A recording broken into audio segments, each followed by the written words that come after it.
আসসালামু আলাইকুম। Recipe by beauty চ্যানেলে আপনাদেরকে স্বাগত জানাই। আজ আপনাদের সঙ্গে শেয়ার করব এঁচোড় ও মুগ ডাল দিয়ে খুবই সুন্দর একটা রেসিপি। এই রেসিপিটা খেতে এত বেশি মজা হয়। আপনারা তো এঁচোড়ের রেসিপি অনেক রকমই খেয়েছেন। তো এইভাবে একবার মুগ ডাল দিয়ে রান্না করে খেয়ে দেখুন। একবার না খেলে কিন্তু বুঝতেই পারবেন না কতটা টেস্ট হয় এই রেসিপিটা। তো অবশ্যই স্কিপ না করে পুরো রেসিপি দেখবেন। আশা করছি খুব ভালো লাগবে এবং সহজ মনে হবে। তো চলুন রেসিপি শুরু করি। এখানে দেখুন এঁচোড় কেটে নিয়েছি। তো এখানে আমি একটা মিডিয়াম সাইজের এঁচোড়ের অর্ধেকটা নিয়েছি। আমার যতটা প্রয়োজন সেভাবে নিয়ে নিয়েছি। এঁচোড়গুলোকে একটু বড় বড় করে কেটে নিতে হবে। তো খুব ভালোভাবে কেটে নিয়ে পরিষ্কার করে ধুয়ে নিয়েছি। আর এখানে দেখুন নিয়েছি আমি 150 গ্রাম মতো মুগ ডাল। আপনাদের প্রয়োজন মতো ডাল আপনারা নিয়ে নেবেন। সবগুলো সাইডে রেখে দিলাম। এবার গ্যাস অন করে একটা কড়াই দিয়ে দিলাম। কড়াইয়ে দিয়ে দিচ্ছি 2 কাপ পরিমাণে পানি। এবার দিয়ে দিলাম হাফ চা চামচ মতো লবণ। সামান্য একটু দিয়ে দিচ্ছি হলুদ গুঁড়ো। এবার আমি এখানে দিয়ে দিচ্ছি 1 চামচ মতো সর্ষের তেল। 1 চামচ মতো সর্ষের তেল দিলে এঁচোড়ের যে আঠা থাকে আঠাটা কিন্তু কড়াইয়ে লাগবে না। তা আপনারা এই টিপসটা ফলো করতে পারেন। দেখুন খুব ভালোভাবে সবকিছু মিশিয়ে নিয়েছি। এবার আমি এখানে কেটে রাখা এঁচোড়গুলো দিয়ে দিচ্ছি। এখানে আমি সম্পূর্ণ এঁচোড়গুলো দিয়ে দিলাম। এবার এখানে দিয়ে দিচ্ছি দুটো আলু। আলুগুলোকেও কিন্তু একটু বড় বড় করে কেটে নিয়েছি। এইভাবে আলু দিলে কিন্তু খেতে আরো বেশি ভালো লাগবে। তো যারা আলু পছন্দ করেন দিয়ে দেবেন। যারা পছন্দ করেন না স্কিপ করতে পারেন। এবার ঢাকা দিয়ে মিডিয়াম আঁচে 10 মিনিট রান্না করব, তাতে করে আলু আর এঁচোড়গুলো খুব সুন্দর মতো সেদ্ধ হয়ে যাবে। দেখুন 10 মিনিট হয়ে গিয়েছে, ঢাকাটা খুলে নিলাম। আলুগুলোও সেদ্ধ হয়ে গিয়েছে আর এখানে দেখুন এঁচোড়গুলোও কিন্তু সেদ্ধ হয়ে গিয়েছে। এবার আমি কড়াইটাকে নামিয়ে নিচ্ছি। গ্যাসে আবারও একটা কড়াই দিয়ে দিলাম, দিয়ে দিচ্ছি এখানে মুগ ডাল। এবার মুগ ডালগুলোকে মিডিয়াম আঁচে একটু নেড়েচেড়ে ভেজে নিতে হবে। মুগ ডালগুলো ভেজে রান্না করলে কিন্তু খেতে অনেক বেশি ভালো লাগবে। তো অবশ্যই কিন্তু আপনারা মুগ ডালগুলোকে একটু সময় নিয়ে ভেজে নেবেন।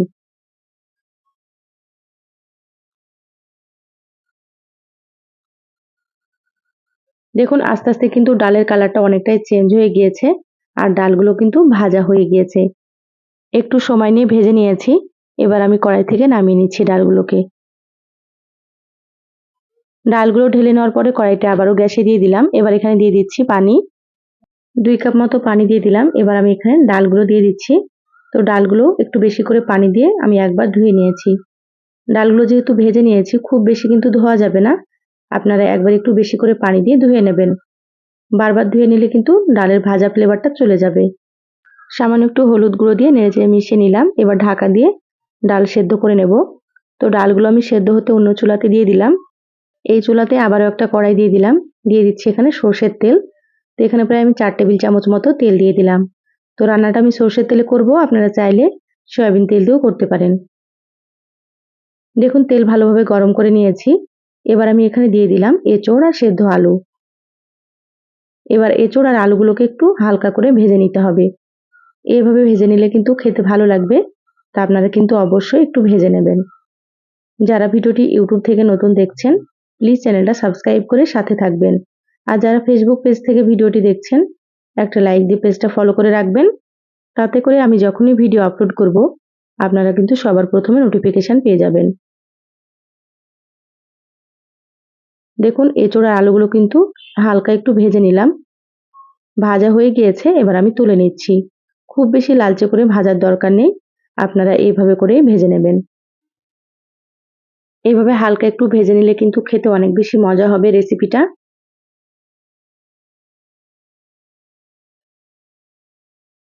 দেখুন এঁচোড় আর আলুগুলো তুলে প্লেটে রেখে দিলাম।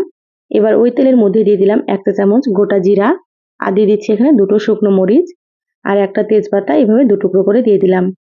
এবার সবগুলোকে একটু নেড়েচেড়ে হালকা করে একটু ভেজে নেব। এই পর্যায়ে আমি গ্যাসের আঁচটা মিডিয়ামে রেখেছি।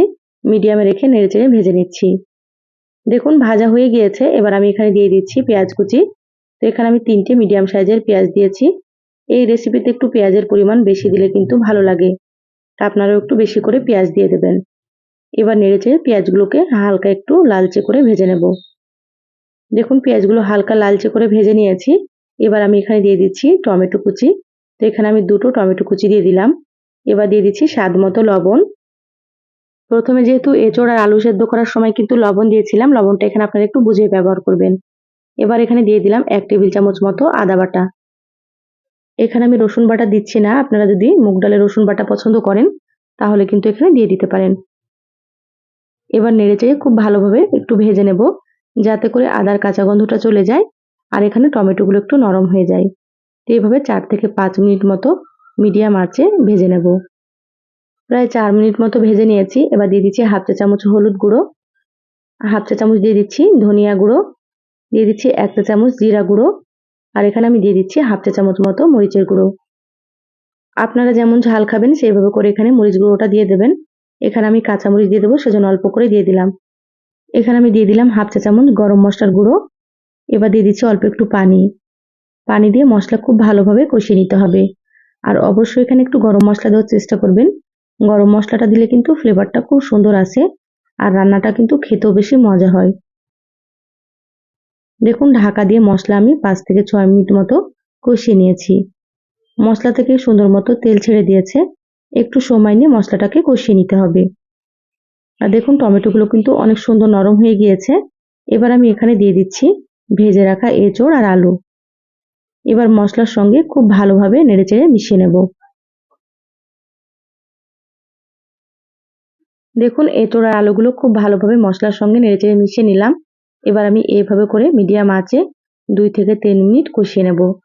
এভাবে এঁচোড় আর আলুগুলো কষিয়ে নিলে কিন্তু খেতে অনেক বেশি টেস্ট হয় এই রেসিপিটা। দেখুন 2 মিনিট মতো কষিয়ে নিয়েছি। এবার আমি এখানে দিয়ে দিচ্ছি সেদ্ধ করে রাখা মুগ ডাল।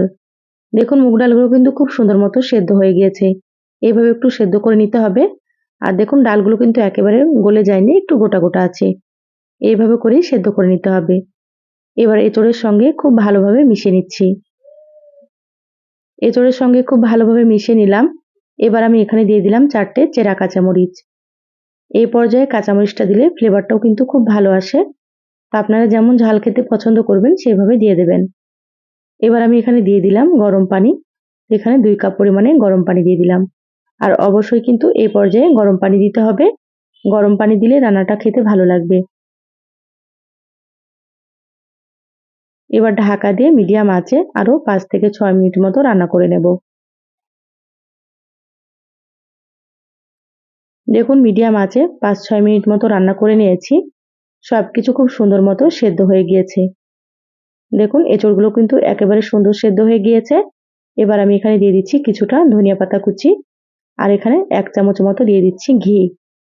ঘিটা দিলে কিন্তু ফ্লেভারটাও ভালো আসে আর খেতেও কিন্তু অনেক বেশি মজা হয় এই রেসিপিটা। তো অবশ্যই কিন্তু আপনারা এখানে 1 চামচ মতো ঘি দিয়ে দেবেন। এবার সবকিছু খুব ভালো মতো মিশিয়ে নিয়েছি। রান্না হয়ে গিয়েছে, গ্যাস বন্ধ করে দিলাম। ঢাকা দিয়ে 5 মিনিট রেখে তারপরে দেখাচ্ছি। দেখুন 5 মিনিট পর বলে ঢেলে নিয়েছি। আপনারা হয়তো দেখেই বুঝতে পারছেন রান্নাটা কতটা লোভনীয় হয়েছে। এই রেসিপিটা কিন্তু খেতে অনেক বেশি মজা হয়। মাছ মাংসের স্বাদকেও কিন্তু হার মানাবে। তো এই নতুন রেসিপিটা আপনারা একবার হলেও রান্না করে খেয়ে দেখবেন। ভালো লাগলে লাইক দিয়ে ভিডিওটা অবশ্যই শেয়ার করে দিবেন। সবাই ভালো থাকবেন, সুস্থ থাকবেন। ফিরে আসবো আবারও কোনো নতুন রেসিপি নিয়ে। ধন্যবাদ সবাইকে। আল্লাহ হাফেজ।